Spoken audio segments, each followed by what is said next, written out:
Andrew వోమిక్ అనేటువంటి ఒక దైవజనుడు ఒక గొప్ప స్టేట్మెంట్ చేశాడు. నేను చాలా సంవత్సరాల క్రితం చదివాను ఆ మాట. నాకు ఎప్పుడు గుర్తుండిపోయే మాట, మీకు కూడా ఎప్పటికీ గుర్తుండిపోవాలి ఈ మాట.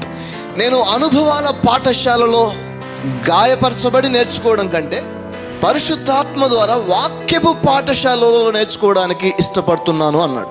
మరొక మాటలో, వాక్యం చదివి నేర్చుకోవాలనుకుంటున్నాను, దెబ్బలు తిని నేర్చుకోవడం కంటే అని అన్నాడు అతను. మీరు ప్రయాణంలో వెళ్తున్నారు, ఒక ఘాట్ రోడ్లో వెళ్తున్నారు కారులో.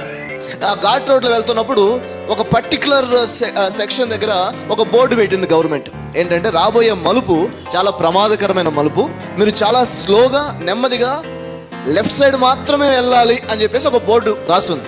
మీరు తెలియగల వాళ్ళైతే ఏం చేయాలి, ఆ బోర్డు చదివి, ఘాట్ రోడ్ అంట, చిన్న రోడ్ అంట, యాక్సిడెంట్ జరిగే అవకాశం ఉందంట, లోయ ఉందంట, కాబట్టి మనం ఎడమవైపు మాత్రమే వెళ్ళాలని రాసుంది, దాన్ని గౌరవించి ఆ ప్రకారంగా వెళ్ళినప్పుడు ఏమవుతుందంటే, నువ్వు జాగ్రత్తగా గమ్యానికి చేరితే వాళ్ళు మస్తుగా రాస్తారు. ఇంకా కొంచెం స్పీడ్ పెంచుతో చూడని 100 పెంచినాం అనుకోండి ఆ ఘాట్ రోడ్లో ఏమైంది అంటే, ఇప్పుడు చూడండి, అనుభవించి నేర్చుకునేసరికి ఎన్నో దెబ్బలు తినాల్సి వస్తుంది. కానీ చదివి నేర్చుకుంటే ఏ దెబ్బ తినకుండానే నేర్చేసుకోవచ్చు. ఒక పిల్లోడు మాటకోసారి ఆ ఫైర్ దగ్గరికి వెళ్తా ఉన్నాడు. ఆ ఫైర్ దగ్గరికి వెళ్తుంటే వాళ్ళ అమ్మ ఏమంటుందంటే, రే పోతురా నిప్పు కాలుతుంది అని అంట. ఎన్నిసార్లు వాడిని తీసుకొచ్చి పెట్టినా కూడా వాడు మళ్ళీ పోతున్నాడు. వాళ్ళ అమ్మకు పెద్ద టార్చర్ అయిపోయింది. ఏంటంటే, వీడికి ఎన్నిసార్లు చెప్పినా మళ్ళీ నిప్పు దగ్గరికి పోతున్నాడు, పొరపాటున చేయి పెట్టి కాలితే అని భయపడతా ఉంది ఆమె.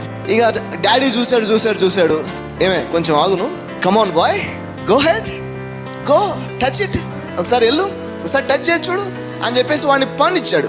వాడు హ్యాపీగా పరిగెత్తుకొని పోయాడు, చేయి పెట్టాడు, ఏమైంది, కాలింది. ఇప్పుడు చెప్పండి, ఫస్టే వాళ్ళ అమ్మ చెప్పిందని వాడు విని ఉంటే చేయి కాల్చుకోవాల్సిన అవసరము వచ్చేది. అమ్మ చెప్పింది ఆల్రెడీ, అతనికి ఇది మంచిది కాదు అని వాళ్ళ అమ్మ వారించింది. ఇప్పుడు అనుభవం ఏం నేర్పించిందంటే, కాలిన తర్వాత అనుభవం వచ్చింది. కానీ కాలక ముందే వాళ్ళ అమ్మ చెప్పిన మాట వినుంటే కాలాల్సిన అవసరం లేకుండానే అది ప్రమాదం అని తెలిసేది.